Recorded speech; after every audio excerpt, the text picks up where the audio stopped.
పాలమూరు బిడ్డగా చెప్పుకునే రేవంత్ రెడ్డి ఏడాదిన్నరగా పాలమూరు రంగారెడ్డి ఎత్తిపోతల పథకంలో తట్టెడు మన్ను తీయకుండా మాతృద్రోహం చేస్తున్నాడని మాజీ మంత్రి సింగిరెడ్డి నిరంజన్ రెడ్డి అన్నారు.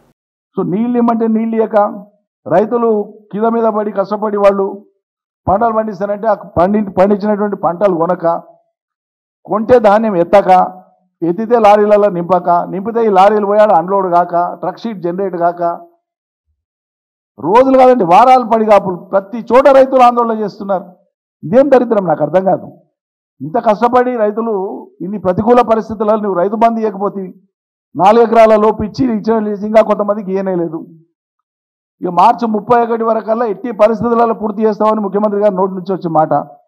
మార్చి 31 అయిపోయినాక వ్యవసాయ మంత్రికి చెప్పి క్షమాపణలు చెప్పించి మన్నించండి, రైతులు మన్నించండి, ఆలస్యమైంది మన్నించండి అని చెప్పి ఎవరు తుమ్మల నాగేశ్వరరావు గారు ఆయన నోటితో చెప్పించే మన్నించండి అంటే క్షమించమనే కదా, చేతులు ఎత్తేసినా మా వల్ల కాదు క్షమించండి అని చెప్పి. రుణమాఫీ అయిపోలే, ఇంకా రుణమాఫీ సగం కూడా కాలేదని మేం కాదు, మేము చెప్తే ఏదో రాజకీయంగా చెప్పినా విపక్ష పార్టీ చెప్పింది. మీ ఎమ్మెల్యేలే మాట్లాడుతున్నారు కదా, మీ ఎమ్మెల్యేలే చెప్పారు కదా. తడిసిన ధాన్యానికి వడగండ్లు వచ్చి నష్టపోయినటువంటి దానికి ఏ సహాయం లేదు, ఏ రైతుకు దక్కలే. పోయినసారి ఇచ్చినటువంటి బోనస్ మీరు ప్రకటించింది ఎంత, ఇచ్చింది ఎంత, ముట్టింది ఎంత, ఒకనాడని లెక్క చెప్పిందా? మొత్తం పండిన ధాన్యం ఎంత, మీరు ఇచ్చింది ఎంత, ఎంతమంది రైతులకు ఇచ్చింది, ఎంత అమౌంట్ ఇచ్చింది లెక్క చెప్పలే. ఈసారి మళ్ళీ ధాన్యం తీసుకుంటున్నారు, ముప్పు తిప్పలు పెట్టి తీసుకుంటున్నారు. సరే ఎట్లనోలాగా రైతు ఇస్తున్నాడు, కష్టపడుతున్నాడు, వారం 10 రోజులు 15 రోజులు కళాలు పొడితే పడిగాపులు కాస్తున్నారు. ఇప్పటి వరకు సేకరించింది ఎంత, దాంట్లో ఇచ్చిన బోనస్ ఎంత? ఇస్తున్నారు అసలు బోనస్? ఇయ్యదలుచుకున్నారా బోనస్? ఇవ్వరు.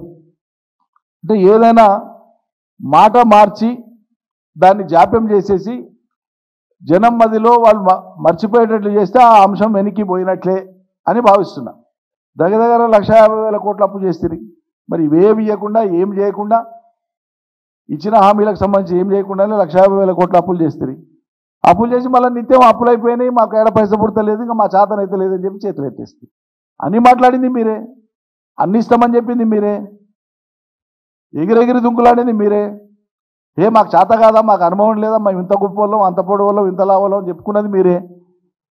మరి వీళ్ళు ఏం లేవు, కేసీఆర్ ఏం మిగి లేకుండా పోయినా చేత కానీ మాటలు మాట్లాడుతున్నది మీరే. ఎవరి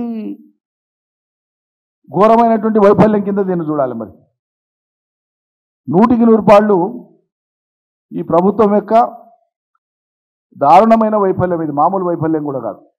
అన్ని రంగాలలో రాష్ట్రానికి రావాల్సినటువంటి రాబడులు రాకుండా పోవడానికి కారణమైందే మీరు కదా. ఓ మూసీతోనా, ఒక హైడ్రాతోనా, ఇక్కడికక్కడ మొత్తం వ్యవస్థలో ఎకానమీ స్పిన్ అయ్యేది, డెవలప్ అయ్యేటువంటి ఆ సిస్టమ్స్ మొత్తాన్ని కూడా మీరు భయకంపితులు చేస్తారు కదా. మళ్ళీ ఇప్పుడు వచ్చేసి ఆదాయం వస్తలేదు, డబ్బులు వస్తలేవు అని మాట్లాడితే, మీరు ఎక్కిన చెట్టు కొమ్మను రోజు ఇంత బట్టి నరుకుతున్నది మీరే, ఎవరేం చేయలేదు దీనికి. ఇది మీ వైఫల్యము, ప్రభుత్వం యొక్క చాతగాంతనము, ముందు చూపు లేనితనము వెరసి రాష్ట్ర ప్రజలకు పెద్ద శిక్ష. ఇప్పుడు మిమ్మల్ని మిగిలినటువంటి 3.5 ఏళ్ళు భరించడం అంటే ఇది ఒక పెద్ద శిక్ష. ప్రజలు అంటున్నారు ఆ మాట. ఇక మాకు మేము శిక్ష వేసుకున్నాం, తప్పుతలేదు మాకు ఈ బాధ అని చెప్పి.